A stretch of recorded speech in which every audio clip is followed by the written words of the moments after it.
Okay, this should be a daily breakdown, and today we're talking about OMG versus Najin White Shield, and my guests today. So, if you like that team Roccat, and you probably only know half the players in them, then you definitely don't know the name of the person who's on the show now. But he's the manager of Roccat. He likes to think he knows a lot about League of Legends. Quite an opinionated guy. So, let's see if he puts his foot in his mouth on this show. Or let's see if it goes. Oh, how you doing, Fly? Quite good. Just came back from a viewing party. Was crazy. Okay. OMG hype all the way. Oh, okay. Dzień dobry. That's Russian. And Ah, that's Polish, that's actually. actually Russian and Polish. Polish. Yeah. Where are Yeah. you from? And Bulgaria or I'm something? I'm Bulgaria. Bulgaria. Okay. Well, I Which don't know any means of that, so we can avoid that. Right. Skip to the next part. So my other guest on this show, actually, I thought she was dead. Actually, I thought when this tournament began, like Najin White Shield and them would go forwards, OMG would go out in the groups, and I thought like, okay, that will be like the final nail in the coffin, and then we will just say, oh, remember that Froskurinn person? Nah, who is that? Is that like was that like that guy Papa Smithy? Is it one of those people, like one of those ghosts from the past? But hope is alive for Froskurinn. See, I had belief. That's why I scheduled for this show, not the EGG Roller Club one. I just had the feeling like it could work out. How you doing? I'm really good. Like you said, I had to like put water on my face to make sure wasn't all a dream. Yeah, yeah. No, it was the Gatorade bath. That's what you did after they won. Exactly. You threw it across, and then you did it. They did it. China did it. China's in the final for Froskurinn. So Yeah, actually, but let's just. Okay, yeah, no, I was just gonna say we have a Chinese Korean final. yeah, yeah. Same as last year. Okay, so Really, same as last year? yeah, Really? there was a Chinese team in the Oh, final last year. wow! Imagine that. Although the difference is last year it was just because there was like all fucking Westerners on that other part of the bracket. But anyway, we'll just start with game by game and then we'll go into like the macro stuff afterwards. So in game number one, did you okay, actually no, coming into the series, Fly, I'm guessing you had Najin Whiteshield were gonna win the series, right? I was actually thinking it's 50-50. Like I wasn't. Both teams are like third seed in their region, and I wasn't seriously sure who's gonna win. But I would never predict it was gonna go to 3-0. Like I was hoping for a 3-2 in either way, but yeah, never would have expected that kind of smash from either side. Okay, for Froskurinn, I think I remember. Didn't you say something on Twitter like it would be like 3-2 White Shield or something? Like I think you picked On White Shield, right? On China Talk, when we discussed it yesterday, we did give it initially to White Shield. No one was prepared for OMG, especially coming into this. I feel like everyone was really hyped. And to be fair to Najin White Shield, like he said that, this is both the third place seed. This OMG that performed is not the third place seed from China. That is the first place Chinese team. It was just unfortunate that, coming into regionals, coming into playoffs, they immediately took a nosedive by signing Dada 7. But no one expected that OMG was going to win this. I think we gave them one game. I think I was the most vocal on that show for OMG, and I still gave it to Najin. Coming into the series, even though obviously everyone was hyped that they added Cloud, because like, well, since Dada 77 did so badly, it's like it couldn't be worse. Even so, when you add a player in like that who you haven't actually played within the main lineup, you can't know that they're going to be as good. So were you concerned like maybe the hype would be overblown and maybe it wouldn't make that much of a difference? No, because at that point they were playing a 4v5. Like, a literal vegetable could play better than what Dada 7. Like, if he had stayed in the base, he would have had more of a positive impact on his team, because at least he wouldn't have fed. So even if Cloud was totally overrated, it would still be a step up. Like, frankly, that's how unfortunate it was. But it was nice to see him just, like, return to, like, ass-kicking form.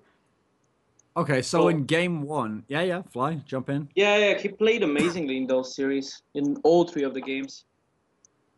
So yeah, and the hate was amazing on Reddit on Dada. Like every single person was just happy to see Dada go rather than see Cool getting in.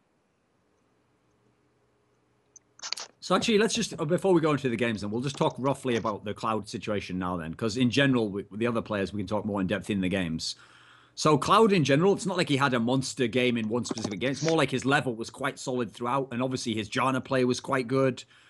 Especially when you're playing against Gorilla, who's one of the guys who's kind of like pioneered the Janna in recent times. What did you think overall of his level in the series, Froskurinn? Pretty much met expectations. He wasn't really, because it was a very small window that we really saw him on OMG, it was hard to gauge where his champion pool is. We knew that he was talented, especially against some of the other supports that they had, but it was primarily on Thresh. And, you know, he had like a lackluster Alistar. He was kind of really hit and miss. It was like Thresh and Nami. So to see him come out with Janna, especially like 3 times. Wait, no, it was twice this series. No, it was all 3 times. I'm forgetting. It was just like at really least twice. I'm not about game 2. I'll have a look. Yeah, I'm checking. Yeah, the I think same thing. it was twice or 3 times. But to see him come out with like a Yeah, it was champion all 3, I think. that he hadn't gotten to play in LPL and just like again kick so much ass was amazing. And they talked a little bit about this, like what Janna means for them. Like OMG, they love to tower dive, and Janna makes tower diving really efficient with like her shield and her monsoon and the speed up like the tailwind. So it's like a perfect fit if they have a good Janna player. Whereas we saw Dota7 unable to juggle tower aggro when they dove against Fnatic, and he just died on the back half of the tower. So it was huge boast. That's actually, just as a side point, like I mentioned there, one of the reasons also why you have to worry when you bring in a sub like that is not only haven't they played with the team, so you can't just put them mentally at their top level with the guy, but you also wonder what's the player's level going to be. Like, actually, it's not just that his level was good. He's obviously been practicing Janna, like, in the background. And he, by the way, if Dada 7 and 7 had played okay, he probably never gets in this tournament okay. So it's like a great example of how, if you are like that sort of benched player, potentially, well, especially for the Chinese team, was they actually have shown that they will try the bench players out. It's worth sticking around and like keeping your level up, because that's when you get called up, you have a chance to actually perform here. So I think that's just impressive in its own right. Okay, so let's go into the games then. Well, one thing though on this one, you forget about the whole team when they actually think one of the players is pulling them down. The motivation going into the games is way lower than usual. And when you do the wind-up switch, especially the first game, we've seen it a lot in Europe, actually. When you have the new players, the first games always go way better than the next ones. I mean, the whole team is a lot more motivated to play and perform, and is a lot more confident going into the game. It's not only the player himself. So in game 1, if you actually looked at White Shield, these were pretty decent picks, it looked like. Okay, you got Goom right onto Zed immediately. Save has played Kassadin before top lane. We've seen that. Watch actually used Kha'Zix a bunch from time to time. These looked like okay picks for White Shield, right, Froskurinn?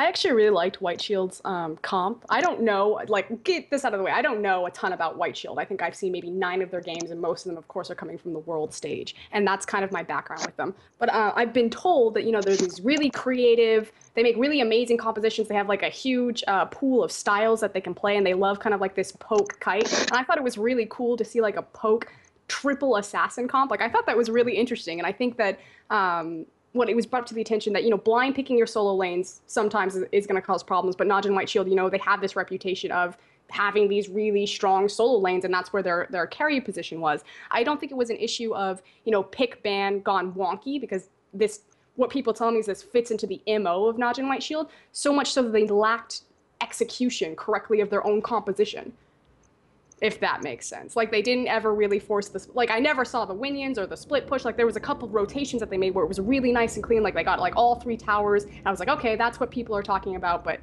just didn't see that enough.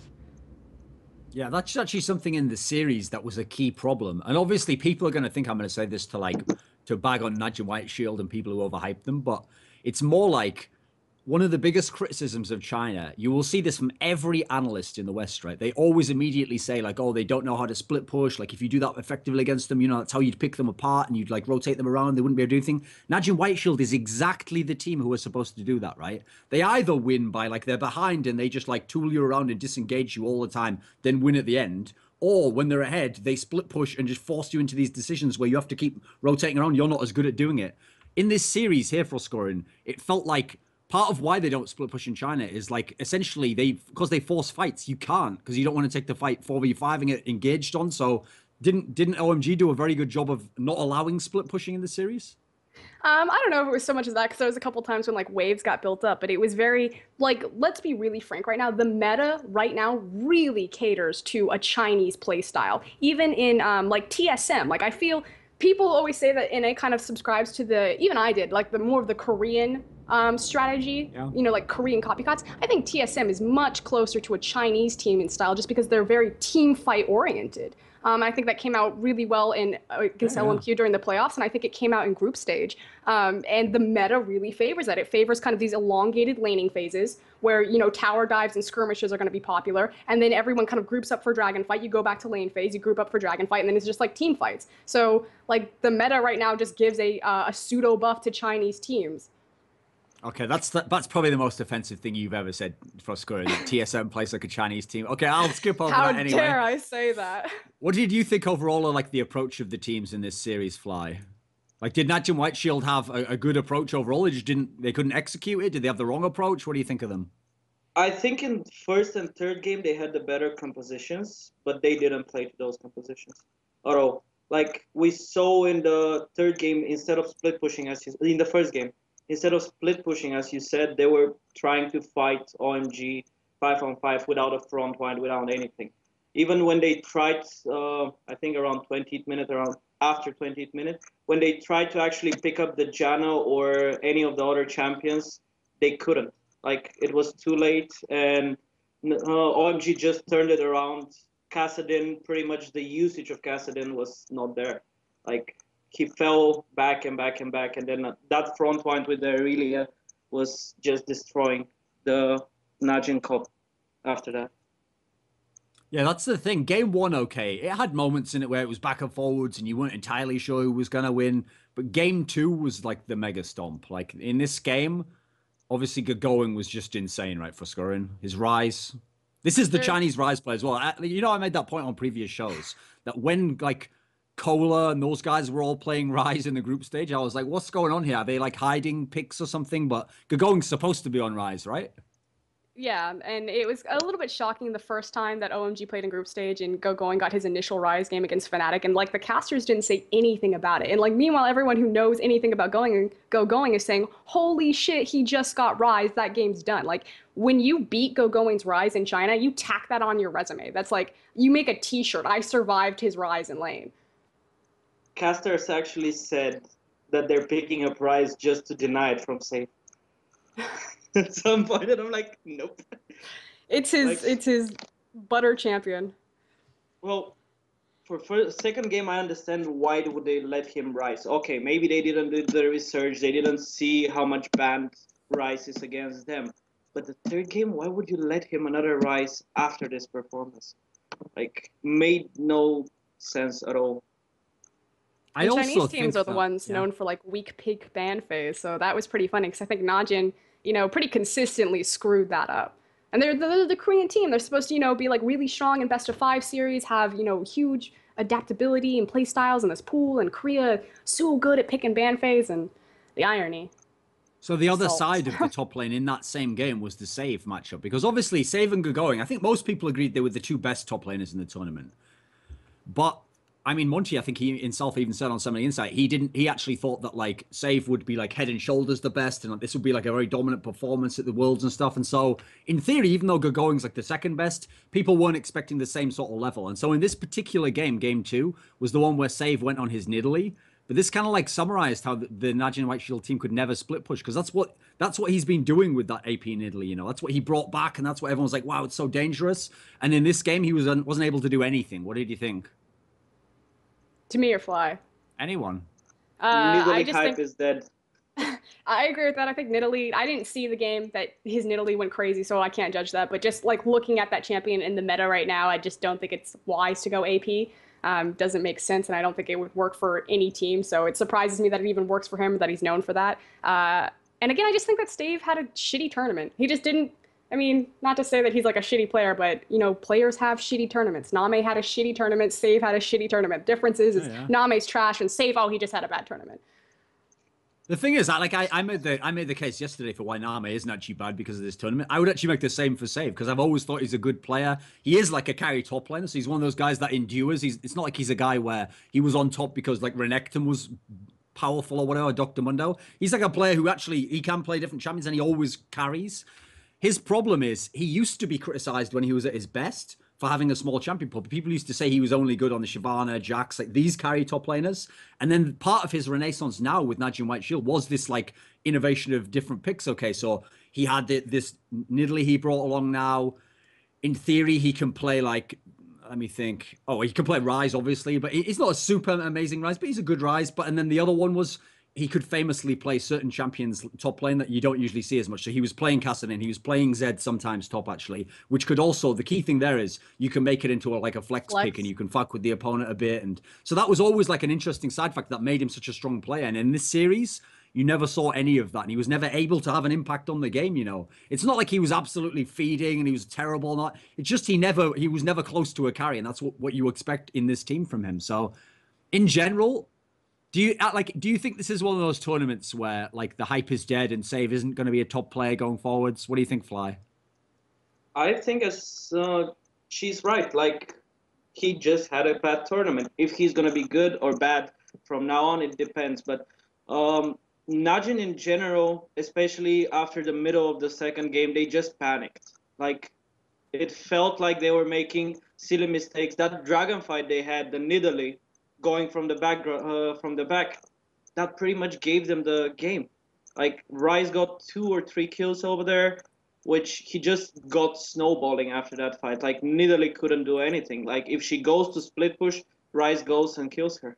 Like, I feel it's more about after that fight, Safe couldn't do anything. Like, just simply because he was super behind rather than the player himself.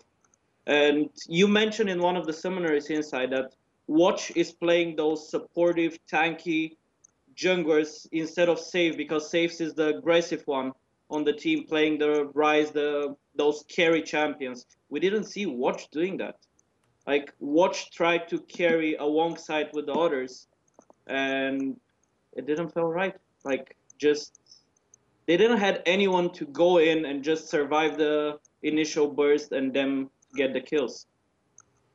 Froskurinn, I have a question that's like a Chinese related question. So when I think of the Korean teams, even in team fights, it's like they have an intuitive gauge. Like when the fight's about to start, okay, so the initial initiation starts, it's like they figure out really quickly, like if it's like at all risky, that's usually when they're like just disengage and maybe they just leave the one guy who's left out, he dies and we pull back and like, okay, there'll be another time that's like a better fight. It feels like the Chinese teams, especially OMG and Royal Club, if a fight starts, they're just like, well, we're all in now. Like the fight's happening. Like there's no pulling back no matter what here. Because some of the fights in like game 2 and game 3, not all of them looked that great for OMG initially, but they just committed, right?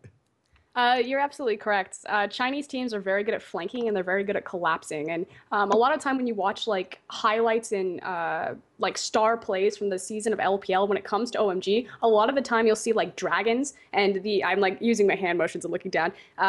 Like the team will be on the dragon pit and then it'll show OMG and they'll be coming from like, you know, from bottom, from top, from mid, and they'll just like collapse down. And it goes along with kind of like OMG's strength as a team in general, which is their communication, which is why either OMG looks fantastic or they look awful. There is no in between with that team because it's so much about the synergy and the cohesion between cool, leveling, and going. Like they're either all on point or it just completely falls apart. And it goes along with that nature of the ability to prioritize the correct targets to make sure that they're using the best efficiency with their spells and their summoners. So you don't see like everyone focusing a target that's going to be dead. You know, the damage can be split correctly. And that's the beauty of the Chinese team fight that I think is really lost on a lot of people. It's the efficiency and how they maximize all of their cooldowns and their damage to the correct targets. So in game 3, okay, yeah. Come on. The funny thing was Najin had actually the better vision the whole time. Like, Najin literally had the better vision of the bottom part of the map. And still OMG managed to, like, fold on them. Which was really showing that OMG team fighting capabilities. And Najin in the last game, they got a fantastic team fight composition. So, I mean, you can make the argument that they just didn't play the poke initially when they had the first composition, then Najin just shit the bed on Pixban's second game. But third game, they had the 5v5, they went for the 5v5, and they just got outplayed. Even though I could believe, okay, part of the Orianna pick is like you want to provide protection for Zephyr's Kog'Maw, and you can see they sort of went in game 3 to like what actually had worked for them in the regionals, which is like, even though Zephyr's not a star player, it's like they do base it around like protect him, let him just kill everyone. That's like the approach you want to go, okay? But I also, from the way Goong's series had been going, where Zed is one of his champions, right? That's like a champion that you expect Goong to be very good on. As soon as he goes to the Orianna pick, I always think anyone not called Faker who goes to like an Orianna pick in a series is like, okay, I'm really worried now. Like, I'm shit in the bed. I want to play safe. Like, it's time to just play safe, okay? Like, oh, go to the Orianna pick. Everyone go. That's like, I think every mid laner has like a little red box. It's like smash in case of emergency, pick Orianna. Like, that's all they do, right? So I was already worried when that pick came through there.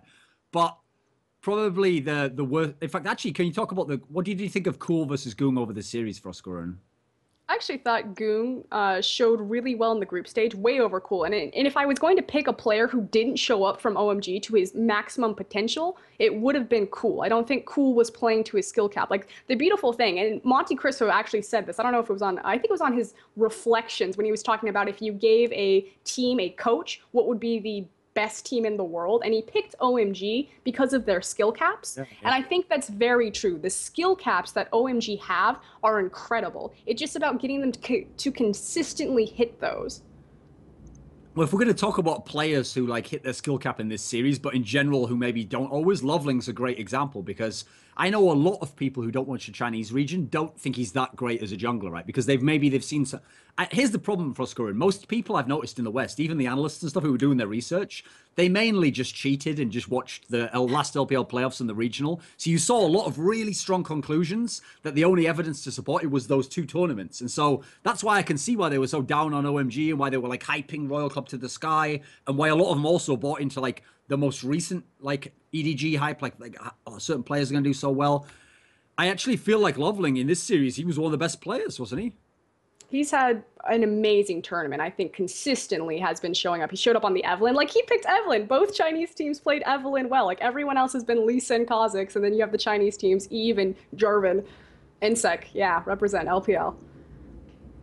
What do you think? Listen, Roccat think they have a really good jungler. Europe, we like to think we have good junglers. Where did Loveling stack up in this tournament? How good was he, Flyy? Well, I think he kind of carried the early games of the team. Like, he gave advantage to almost every lane. His team fighting and everything was on point. Like, from the 3 Chinese junglers, I think he's performing the best right now. From the 3. And, okay, Insec is technically not Chinese, but still. Even though with the plays, even his listen in the first, I think it was in the first game with the listen, he had more kickbacks and going behind more than Insec yesterday. Even the caster said it. And yeah, and especially compared to Watch, he looked way, way, way better. Like, may I make a statement that'll probably make everyone hate me again? He's better than Insec, yeah, go ahead. Oh, he's definitely better than Insec. He has a much higher skill cap. Insec just has higher consistency.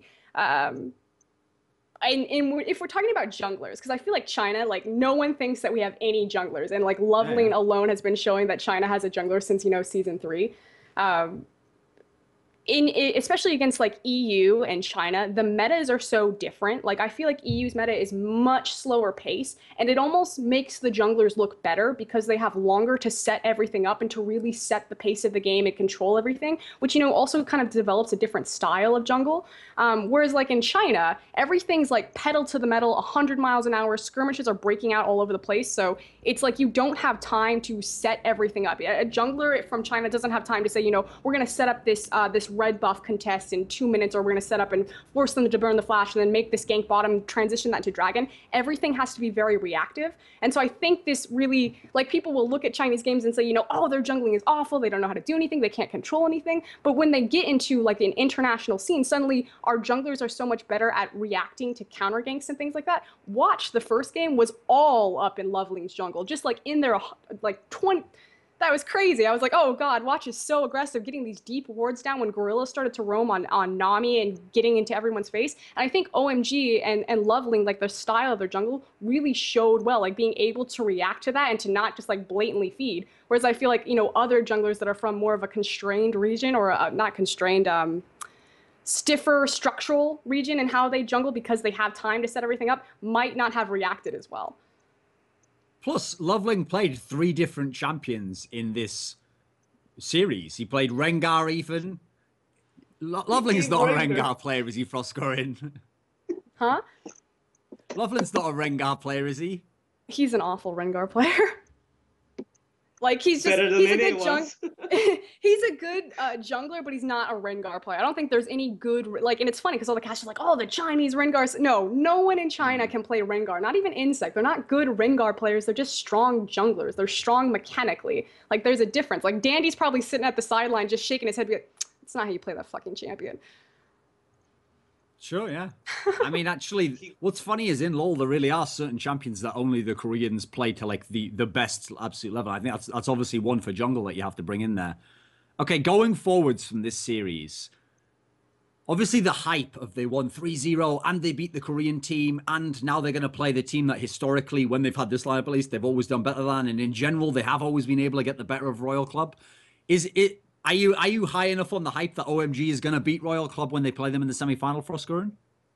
Well, if we look back to kind of the world's curse in OMG versus Starhorn Royal Club, because the storyline there is fantastic, of course, Starhorn making the upset the last time around and sending them to get crushed by SKT1. If OMG performs how they did today, they will win because they're better at adapting. And again, Starhorn for me, the reason why I always pick EDG, even though EDG just did not show up, is because Starhorn is so one-dimensional in everything that they do. I think the lane swap did help a little bit to Starhorn Royal Club because it kind of mixed up Insect's jungle pathing. But if they force a 2v2, you know that that guy is religiously going to gank the bottom lane. You deep ward him and you just play safe. And if there's anything that Son can do, it's playing like he has a giant vagina and hiding under his tower. So that completely denies the Starhorn Royal Club early global snowball. And the thing about Starhorn is if they don't get an early lead, they don't change their playstyle. They'll play like they have 5,000 gold or they're down 5,000 gold. The thing is, between Starhorn and OMG, yesterday we saw both Starhorn and EDG couldn't close out the games. Once they got the lead, they didn't close it. While OMG today played a fast-paced game, they got a lead, and they started taking turrets, dragons, barons, inhibitors, everything. So the closing out the game from OMG is going to give them a lot more advantage over Starhorn. Does it concern you, Froskurinn, that Royal Club, like, well, they lost 2 games in a row to EDG, and EDG themselves haven't looked that good? Is that enough of a problem, or will that be corrected in the final when it's a semi-final when it's a different opponent? There's obviously going to be like a whole bunch of days for teams to recover and change what they do. Do you think that'll be a factor at all? Is the form worse for Royal Club? The only thing that I have to say against Royal Club, because Uzi, I think no one can argue that he's not the hard carry of that team. He's very clearly putting Royal Club on his back and just like stiff-arming people across the finish line.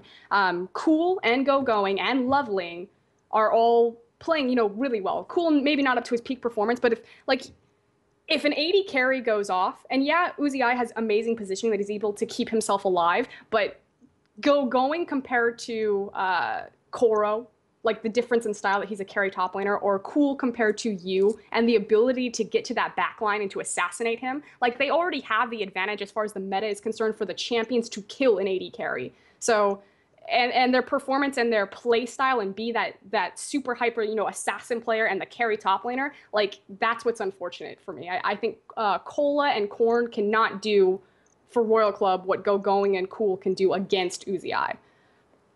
Yeah, I think something similar, actually, because to me, they've got the players to kill Uzi as well. If you have Going, Loveling, and Cool, you don't even need all 3 to be like fed in on good champ. Just give you 2, and then they know they only have to kill 1 guy. You saw the way the games were yesterday. The whole game for both teams was like everyone on Royal Club try and kill Name immediately, and then everyone on EDG was like, we must kill Uzi or the fight is lost.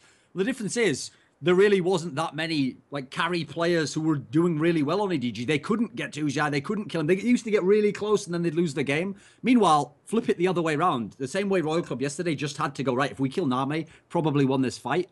That doesn't work here. You're not trying to kill San. There's no one player, actually. Maybe Going if he's super fed like this. Aside from that, there's no one player you focus down specifically. So it will take some of that strength, I think, away from Royal Club to some degree. What do you think of this semi-final Flyy? Do you believe in OMG to win it? Yeah, I think this time it's OMG. They need to get the revenge for last year, even though it's only 1 player from the lineup. But as you said, it's a lot more threats on Uzi, and hopefully they're going to be the first team that doesn't go to the lane and feed Uzi kills. Like, we saw it, especially, I give the example versus SK. Julius was going about killing the Janna, giving kill at Uzi and everything. But do you think they're gonna lane swap versus Uzi? Like, They I surely didn't must, watch. like, Froskurinn. Doesn't everyone lane swap versus Uzi if they can? I haven't watched much of the Chinese game, so yeah. Typically, what OMG does and what they used to do religiously, I don't know if they'll do it again because they lane swap so many times against Najin White Shield, or there are so many lane swaps this series, is that they'll do Thresh Lucian pretty much every single time. They won't leash. OMG will never start bottom side to make sure that San and Cloud can get to lane first and take control of the minion wave.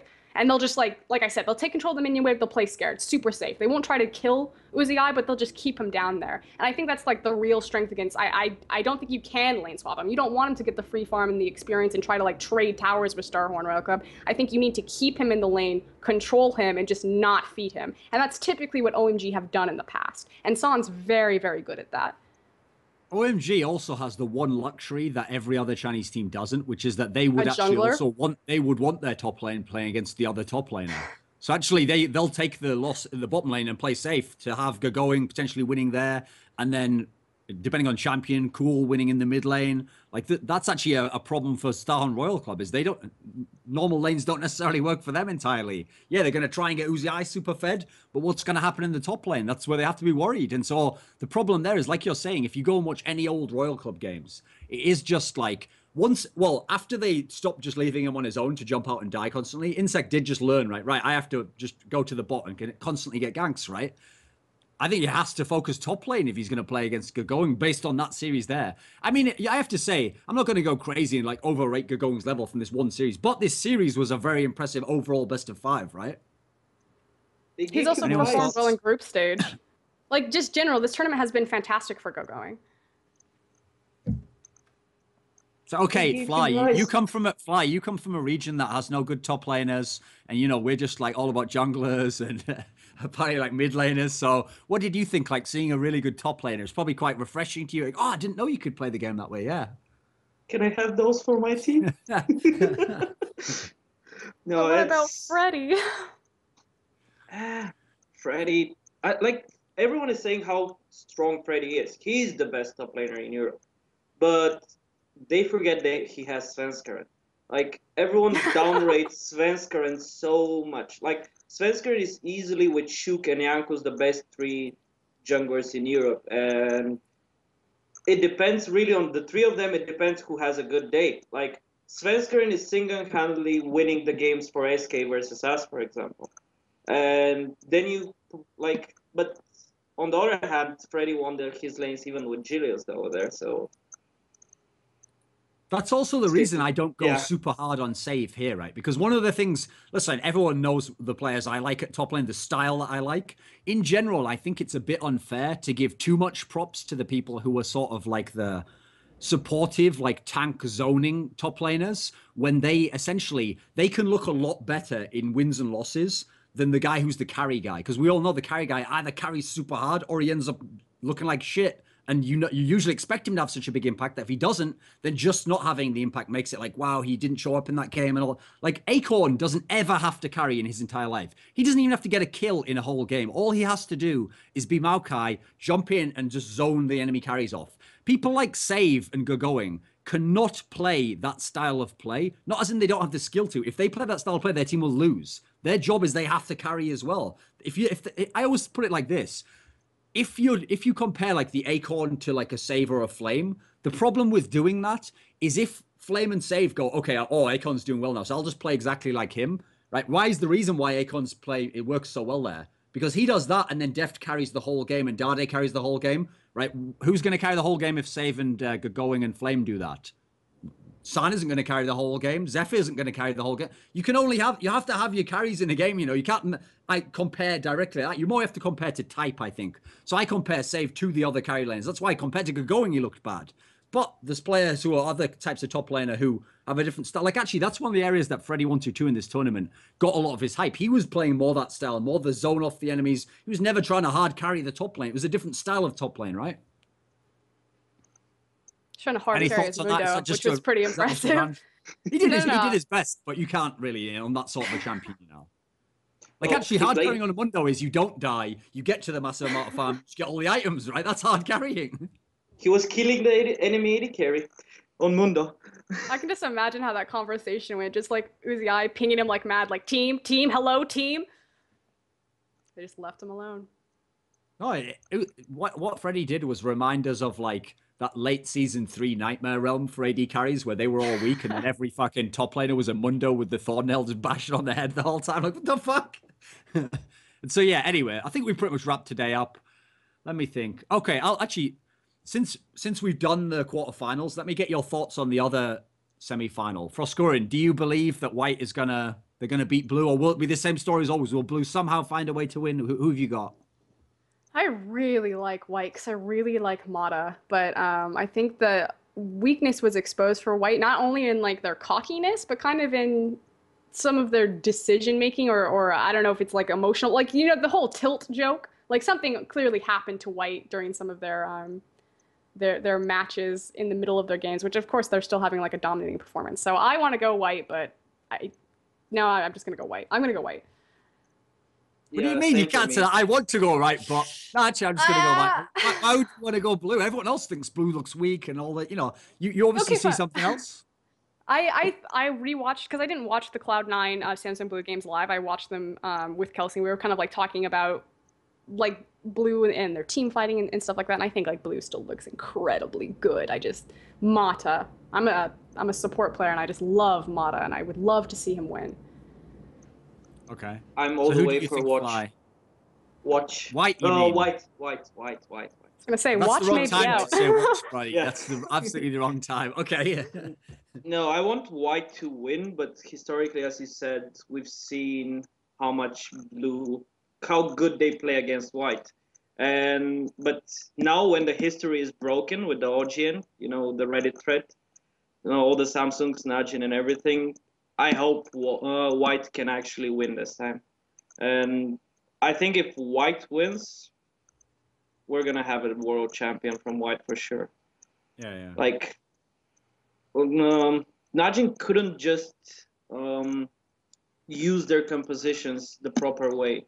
But I don't think Samsung are going to do the same mistake. And I hope for more entertaining final this year than the last one. Well, if you want an entertaining final, you need Blue to win, mate. Because if White win, it'll be over at 20 minutes. Yeah. Actually, that's what the Chinese team should be pulling for. That would be interesting, actually. Then we could have a real, no matter who makes it from the other side, you know. I don't think much from the Samsung teams. They played really good, but they still made quite a lot more mistakes than they usually do. So I still think it's going to be entertaining, kind of close match in the final. Doesn't matter if it's Blue or White in the final versus the Chinese team. Blue, they're obviously strong, but they have looked a bit weaker than they have in OGN. Like in the games at this tournament, they have looked like suspect at times early, and then in the mid, they haven't been as strong. They usually assert themselves at that point. They haven't really.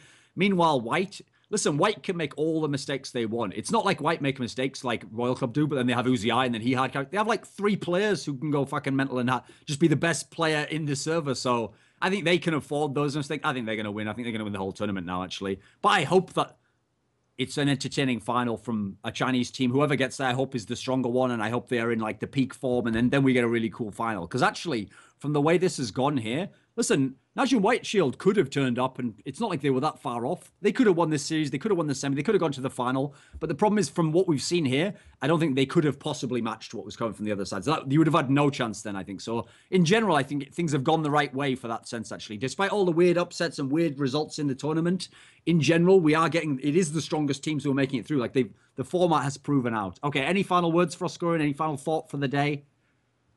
I have one question from her. Yasuo. Okay. Why didn't Cool pick Yasuo in the last game, in the third game? He doesn't play Yasuo. They call it a signature pick. Cool literally played Yasuo twice in the LPL season, and he had like one amazing game on it, but like literally he was feeding like out of his mind through Korean solo queue. His Yasuo was awful, and then he just like pulled it out one game and got like 20 kills because Loveling. Now I don't know what the implication is here that you're suggesting that maybe the analysts only watched a couple of games, maybe they looked on the scoreboard, they saw 20 kills, they thought I'll watch that game. That's a signature champion. I know what I'm talking about. No, anyway, continue.